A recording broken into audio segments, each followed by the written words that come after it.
started out, the Republican Party, since the 1870s, has been the party of the rich and powerful. It's been the party of the wealthy families and the corporate elite. It still is, to this very day.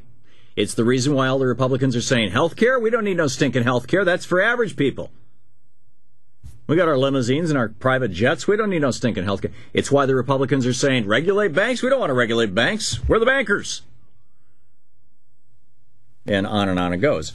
So, for a long time, the Republican mantra, back in 64, one of the reasons why Barry Goldwater crashed and burned in his election in 64. It wasn't, because Lyndon Johnson ran an ad with the little girl with the daisy going, with the Tommy. That ad ran once. And then it got pulled. It had some impact. But the main reason Goldwater went down in flames is because Goldwater was saying cut government spending. He was saying privatize Social Security. We don't need a larger government, we need a smaller government. And Americans at that time were saying, we rather like our government. It seems to be doing a pretty good job. We like the fact that the government is protecting us from foreign competition with tariffs and things like that. We like the fact that Social Security's never failed to deliver a Social Security check. And back then, by the way, you could actually retire on a Social Security check. We like the fact, it just went on and on. John Kennedy, keep in mind, had been the previous president, and he had said, we're going to make government even bigger by sending a guy to the moon. So the Americans, the American people at the time in the 60s were like, yeah, government, cool, big government, we like that. And the Republicans were running on the platform of small government so that we can have big and powerful corporations. Now, they never include the second half of that sentence. Never, ever. But 100% of the time, whenever you hear a Republican say small government, think in your mind, so we can have large and powerful corporations, because there is always the dynamic equilibrium. You always have both. There is always going to be that battle between the will of the people, which is represented by government, and the will of the very wealthy elite, which is represented by corporations and incredibly, mind-bogglingly wealthy families. And that dynamic tension, there's a certain healthy level to that tension, frankly, that I think that, for example, the Swedes have accomplished, and the Danes and the Norwegians, and most of Western Europe to a large extent. And then there's an unhealthy tension to it. And we keep going back and forth through these swings on the unhealthy region. So in 1974, a guy named Jude Wanniski, who was a Republican, he said, this is nuts. Why are Republicans running on the party of, we're going to be Scrooge McDuck, or Ebenezer Scrooge, rather? Why are we running on the party of, we're going to take away government programs? Why is it that the Democrats get to be Santa Claus and we're the ones who are always saying, no, you shouldn't do that? He said, we can double down. And he invented what he invented two things. Jude Wanniski famously invented in conservative circles. William F. Buckley wrote a brilliant eulogy of him some years ago. He died a few years back, before Buckley died, obviously. And he's famous for having invented two things that all Republicans know about, and odds are you don't. One is the phrase supply-side economics.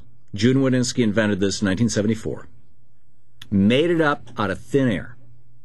He said, we've got to come up with a different way to explain economics so that we don't tell people what we're really up to. They think we're up to something else. They think we're up to something that's going to help them. So we're going to say, if the rich and powerful, if the corporations get what they want and they do really, really well, it's going to help you, the average working guy. Because it's going to increase supply. If you increase supply, it's going to make the economy better. We could call it supply-side economics. It didn't make any sense then, doesn't make any sense now. When Ronald Reagan ran on it in the primaries in 1980, the guy who ultimately was his running mate, George Herbert Walker Bush, called it voodoo economics. Most Republicans knew it was a fiction, but there it was. So he invented supply-side economics, and secondly, he invented what's called the two Santa Claus theory. He said Republicans need to run as Santa Claus twice. When they're in power, When Republicans are in power, they need to spend like drunken sailors, even though they're not talking about it. In other words, increase the size of government, increase government programs, increase military spending, increase social spending, increase all kinds of spending you can, which is what Ronald Reagan did. He tripled the national debt. And don't raise taxes. So when the Republicans are in power, they get to be Santa Claus on steroids. They're more Santa Claus than any Democrat ever hoped of being in his life. And when Republicans are out of power, they get to be Santa Claus by yelling and screaming at the Democrats, "Don't you dare raise taxes! We're in favor of the little guy.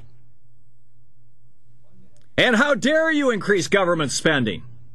You're hurting the economy and you're hurting the little guy." And if Republicans would just do this, if they would just follow Wininski's two Santa Claus theory, they would always win elections. And Ronald Reagan took that to heart. Wininski was one of his advisors and did it, and it worked. Now, it destroyed America.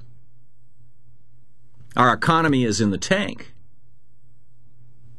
But it works for Republicans. And that's what they're doing right now. It's what they're doing with the health care bill. It's what they're going to be doing with cap and trade. It's what they're going to be doing with the banking bill. This is the Republican strategy. When they are in power, huge deficits, lots of government spending, Santa Claus all the way. When they're out of power, cut taxes, Santa Claus all the way. And the Democrats end up being the responsible ones. The Democrats have to be the adults in the room. They have to be the ones who are complaining about the government spending when the Republicans are in office, which is stimulating the economy. So people are going, what's wrong with the Democrats? And when Democrats come back into office, they're the ones who are freaked out about the deficits. Here you have Obama today saying, and I quote, President Obama giving his sternest warning yet about the need to contain rising U.S. deficits. Uh-oh, he's Scrooge. You get it?